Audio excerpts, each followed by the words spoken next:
الحمد لله وكفى وسلام على عباده الذين اصطفى أما بعد فأعوذ بالله من الشيطان الرجيم بسم الله الرحمن الرحيم يا أيها الرسل كلوا من الطيبات واعملوا صالحا صدق الله العظيم اللهم صل على سيدنا محمد وعلى آل سيدنا محمد وبارك وسلم سبحان ربك رب العزة عما يصفون وسلام على المرسلين والحمد لله رب العالمين۔ میرے دینی بھائیوں بزرگوں، گزشتہ تیسرے ہفتے سے کھانے کی سنتوں اور آداب کے متعلق ہمارا مذاکرہ چل رہا ہے۔ امید کرتے ہیں کہ جو مذاکرہ ہمارا اب تک ہوا ہے اس پر ہم عمل بھی کر رہے ہوں، اس لیے کہ یہ بیانات، یہ مذاکرے عمل کے لیے، اگر اس پر عمل نہ کیا جائے تو یہ سارے مذاکرے ہیچ اور معمولی ہیں، اور عمل کیا جائے تو یہی مذاکرہ ہماری نجات کے لیے کافی ہے۔ اس لیے اس کو سنت کی نیت سے اور عمل کی نیت سے سنیں۔ اس سے پہلے ہم نے کھانے کے متعلق عام آداب، کھانے سے پہلے کے آداب، کھانے کے دوران کے آداب، اس کا مذاکرہ کیا۔ اب جب ہم کھانے سے فارغ ہو جائیں، جس کو ہم کھانے کے بعد کے آداب کہتے ہیں، اس کا تذکرہ ہے۔ سب سے پہلی اور بڑی بات تو یہ ہے کہ رسول اللہ صلی اللہ علیہ وسلم نے کھانے سے پہلے سے لے کر تو کھانے کے بعد تک معمولی اور چھوٹی چھوٹی چیز کی رہنمائی فرمائی۔ اس کا حدیث میں تذکرہ ملتا ہے۔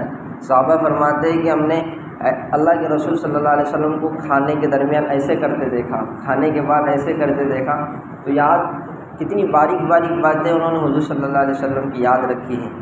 تو ہمیں بھی چاہیے کہ ان باتوں کو سن کر اس پر عمل کریں۔ اب دیکھیے کھانے کے بعد کے آداب کے متعلق لکھا ہے کہ جب کھانے سے فارغ ہو جائیں تو برتن کو صاف کرنا۔ کیا کرنا؟ برتن کو صاف کرنا۔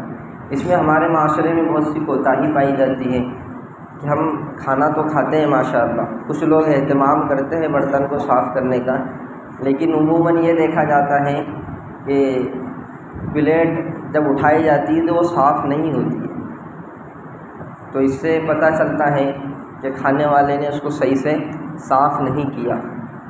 اور دسترخوان پر جب پلیٹ صاف نہ ہو تو جس آدمی نے اس پلیٹ میں کھایا ہو اور جو کھانے میں بے تہذیبی اور بدتمیزی کے ساتھ کھائے اور پلیٹ کو جو ہے تو صحیح سے صاف نہ کرے، تو سمجھ جائیے کہ اس کے اندر کچھ نہ کچھ کھانے کے آداب کے متعلق کمی ہے۔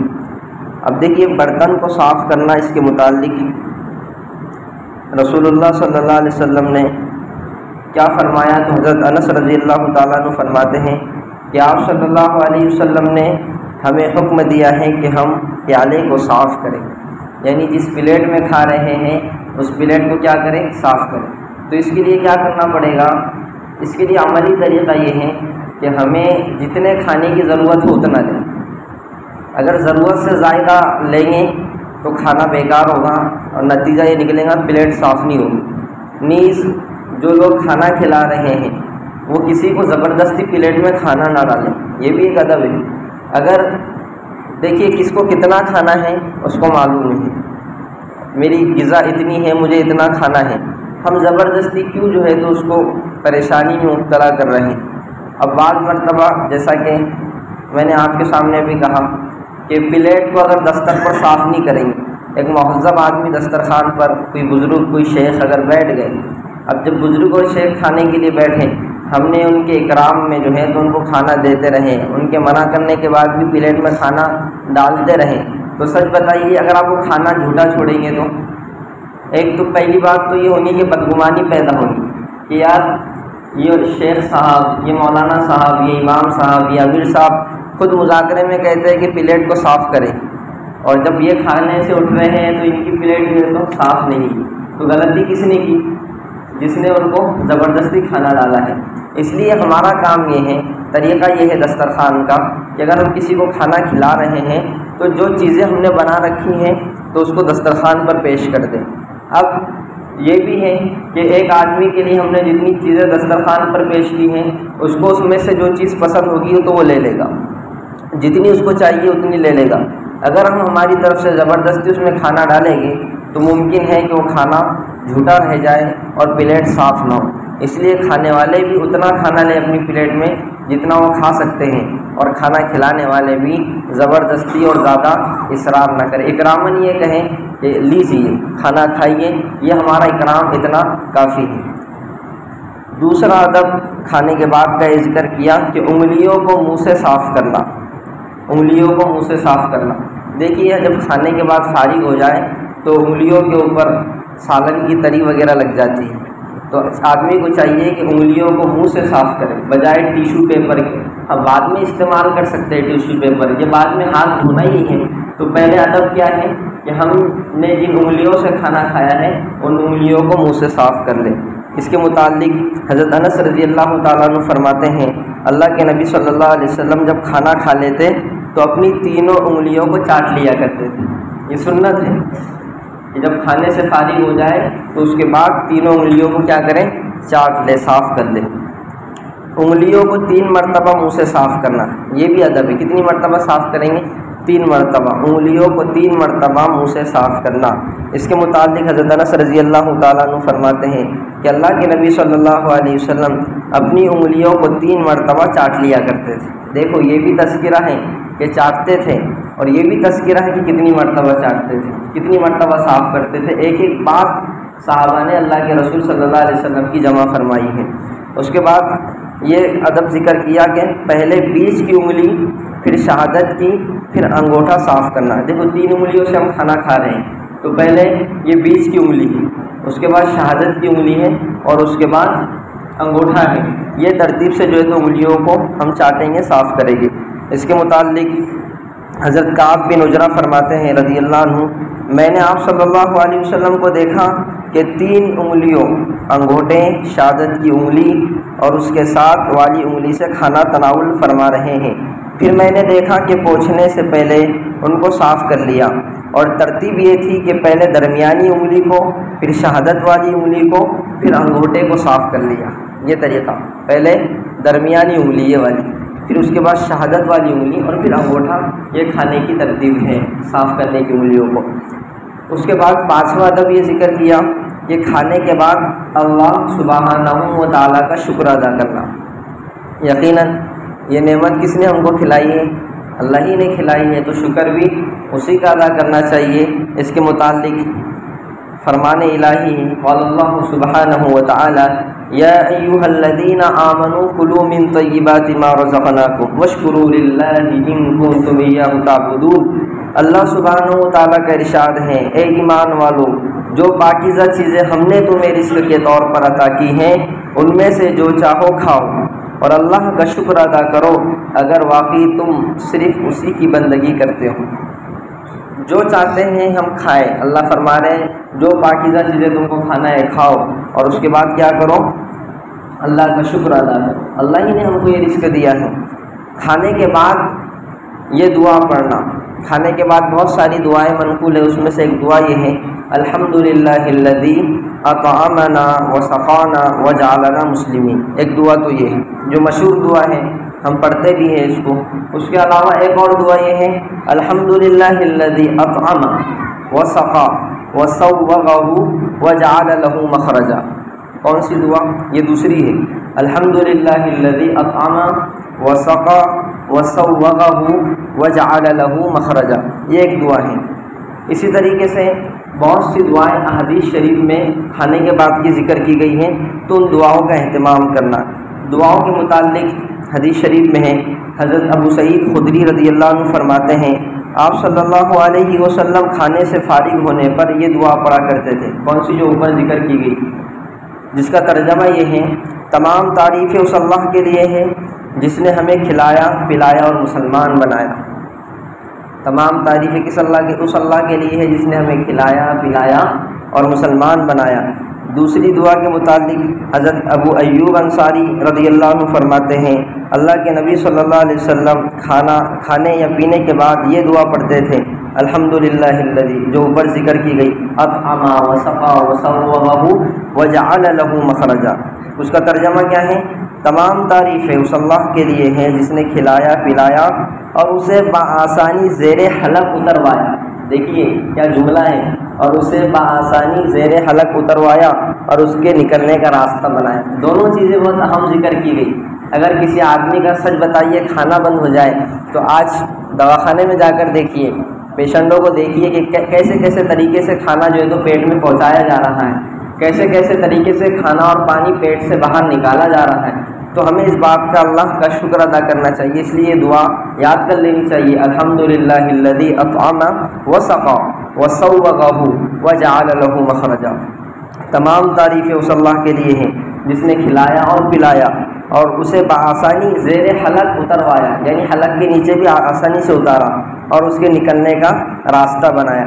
اسی طریقے سے ایک اور دعا کھانے کے بعد کی حدیث شریف میں منقول ہے, الحمدللہ الذی هو اشبعنا واروانا وانعم علینا وافضل. اس کے متعلق رسول اللہ صلی اللہ علیہ وسلم کے سامنے دسترخوان پر بہت ساری چیزیں رکھی ہوئی تھی, تو آپ صلی اللہ علیہ وسلم نے صحابہ سے فرمایا جب سیر ہو جاؤ تو یہ دعا پڑھو. کون سی؟ الحمدللہ الذی هو اشبعنا واروانا وانعم علینا وافضل.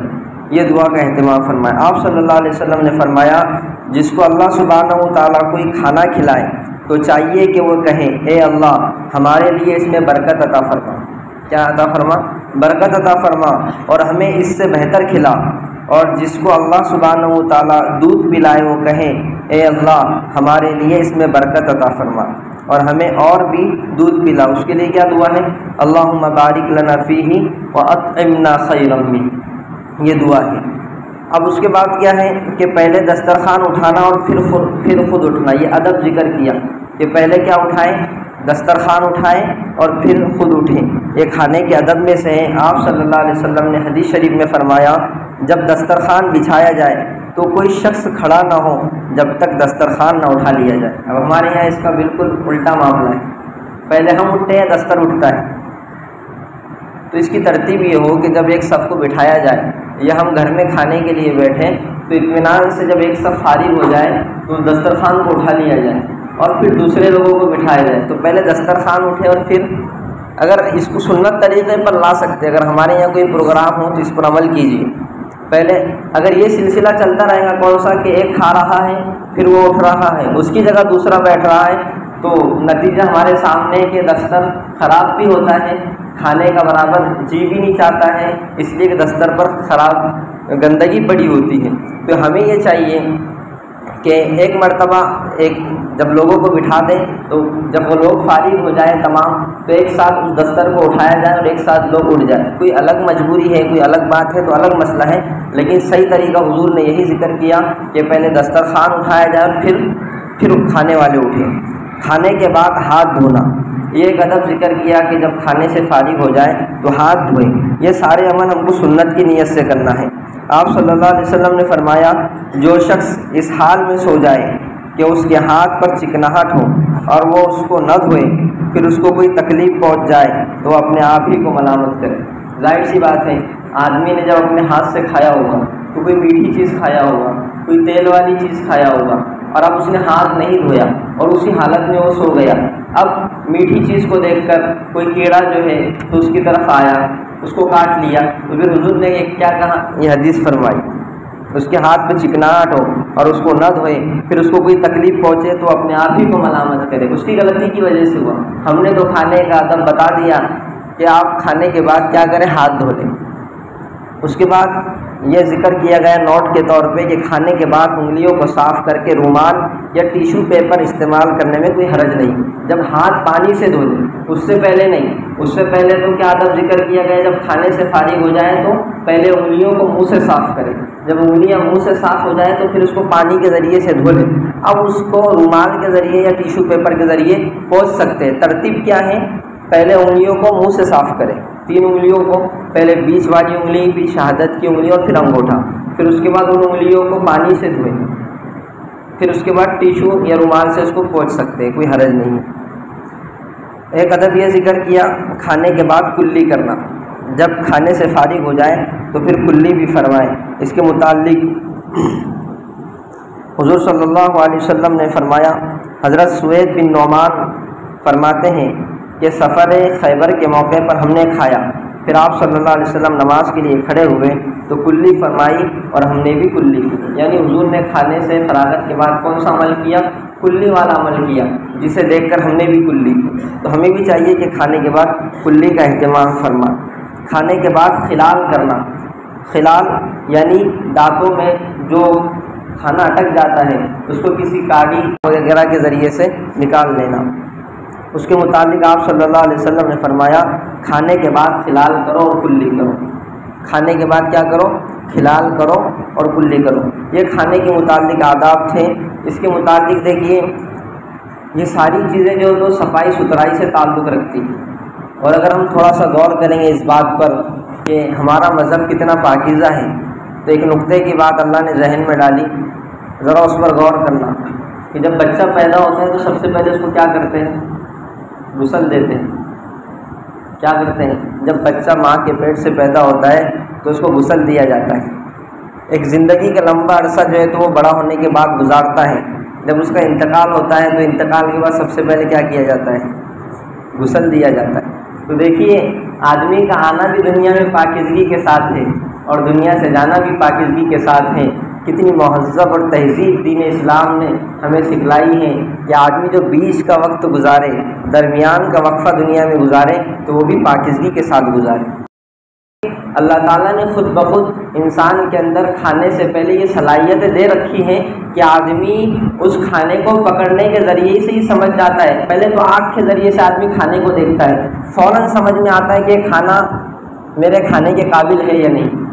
چلو اتنی بھی اس کو یہ کھانا میرے کھانے کے قابل ہے یا نہیں یہ نہیں سمجھ میں آ رہا ہے تو آدمی جب ہاتھ میں اس کو پکڑتا ہے تو اللہ تعالیٰ نے ہاتھ میں ایسی طاقت رکھی ہے کہ وہ اسی طاقت کے ذریعے سے اور قوت کے ذریعے سے سمجھ جاتا ہے یہ کھانا قابل ہے یا نہیں ہے۔ دیکھیے پھر جب وہ کھانے کو آدمی اپنے ہونٹوں سے قریب لاتا ہے تو اللہ تعالیٰ نے دانتوں سے قریب ناک کو رکھا ہے۔ اگر وہ کھانا بدبودار ہو تو آدمی وہیں اس کو ریجیکٹ کر دیتا ہے، اگر وہ کھانا کھانے کے قابل نہ ہو تو وہیں اس کو ریجیکٹ اور کینسل کرتا ہے۔ چلو اگر تب بھی نہیں سمجھ میں آ رہا ہے تو اللہ تعالیٰ نے چیکنگ کے اتنے جو ہے تو ہمارے پاس چیک پوسٹ رکھے ہیں کہ اللہ اکبر۔ علماء نے فرمایا ہے کہ زبان کے اندر 3 لذتیں اللہ نے چھپا رکھی ہیں۔ کتنی لذتیں؟ 3 لذتیں۔ زبان کا جو پہلا حصہ ہے تو اس سے کسی چیز کا کھٹا ہونا پتہ چلتا ہے، تو ایک زبان کے اندر صلاحیت ہے کسی چیز کی کھٹاس کو سمجھنے کی، پرکھنے کی۔ پھر علماء نے یہ کہا کہ زبان کا جو بیچ کا حصہ ہے اس کے اندر صلاحیت ہے کسی چیز کے میٹھا ہونے کو پرکھنے کی، اور پھر کہا کہ تیسرا حصہ زبان کا وہ ہے جو گلے کے قریب ہے، اس کے اندر صلاحیت ہے کسی چیز کی کڑواہٹ کو پہچاننے کی۔ آپ غور کیجئے اس پر کہ کوئی چیز اگر کھٹی ہو تو اس کا احساس زبان کے اس حصے پر ہوگا، اور کوئی چیز میٹھی ہے تو اس کا حصہ زبان کے بیچ والے حصے پر ہوگا، اور کوئی چیز کڑوی ہو تو اس کا حصہ زبان کے یعنی گلے والے حصے کی طرف ہوگا۔ ہے کہ نہیں یہ بات؟ یہ بالکل صحیح بات ہے۔ تو اللہ تعالیٰ نے اتنی ساری صلاحیتیں ہمیں دی ہیں، تو یعنی ایک انسان کو اللہ تعالیٰ نے اسی حیت اور اسی صورت اور شکل کے ساتھ بنایا، جسم کا ایک ایک عضو جو ہے تو اس سے فائدہ اٹھانے کے لیے بنایا، لیکن ہم اسی چیز کو اگر بے ترتیبی سے میرے بھائیوں استعمال کریں گے تو کتنی بری بات ہے۔ مثال کے طور پر اللہ تعالیٰ نے یہ حکم دیا کہ پاکیزہ چیزیں کھاؤ، پاکیزہ چیزیں پیو۔ اب آدمی بجائے اچھی چیز پینے کے، دودھ پاکیزہ ہے اس کے پینے کے، ایک آدمی شراب پی رہا ہے، باوجود اس کے کہ اس کی زبان، اس کی ناک اور اس کے ہاتھ اس کو یہ کہہ رہے ہیں زبان حال سے کہ یہ حرام ہے، یہ غلاظت ہے، اس میں جو ہے تو سڑان ہے، اس میں بدبو ہے، لیکن ایک انسان اللہ تبارک و تعالیٰ کی اسی فطرت کو چھوڑ کر کہ حلال چیزیں کھاؤ یہ حکم کو چھوڑ کر حرام چیز کو پی رہا ہے، حرام چیز کو کھا رہا ہے۔ اللہ نے جن چیزوں کے نہیں کھانے کا حکم دیا، کئی مرتبہ جو لوگ ادھر ادھر کی چیزیں کھانے والے ہیں تو ان کا دل ان کو ایک مرتبہ ضرور جھنجھوڑتا ہے کہ یہ چیز صحیح نہیں ہے، لیکن وہ ایک ضد پر کھاتے ہیں جو ان کا نفس ان کو ابھارتا ہے۔ جو شراب پینے والے ہیں اور حرام چیز پینے والے ہیں تو ان کا دل ایک مرتبہ اندر سے ضرور یہ کہتا ہے کہ یہ غلط ہے، لیکن وہ نفسانی خواہشات کی وجہ سے کرتے ہیں۔ میرے بھائیوں، اگر ہم ترقی چاہتے ہیں اور ہم یہ چاہتے ہیں کہ ہماری زندگی اللہ رب العزت خوشگوار بنا دے، ہماری دنیا بھی بن جائے آخرت بھی بن جائے، تو اس کے لیے سب سے اہم اور بنیادی چیز یہ ہے کہ ہم اللہ کے حکموں کو پورا کرنے والے بن جائیں۔ اللہ کے حکم کو پورا کرنے میں سب سے بڑا حکم یہ ہے کہ ہم اللہ کو ایک مانیں، رسول اللہ صلی اللہ علیہ وسلم کو اللہ کا رسول تسلیم کریں، اس کے بعد ہے نماز کا اہتمام کریں۔ کیا کریں؟ نماز کا اہتمام کریں۔ بڑی تکلیف ہوتی ہے کہ جب ہم نماز کے لیے آتے ہیں تو ہمارا بہت سا مجمع جو ہے تو اپنے گھروں پر سویا ہوا ہوتا ہے، بہت سا مجمع جو ہے تو دکانوں میں کاروبار میں مصروف ہوتا ہے۔ نماز اللہ کا حکم ہے۔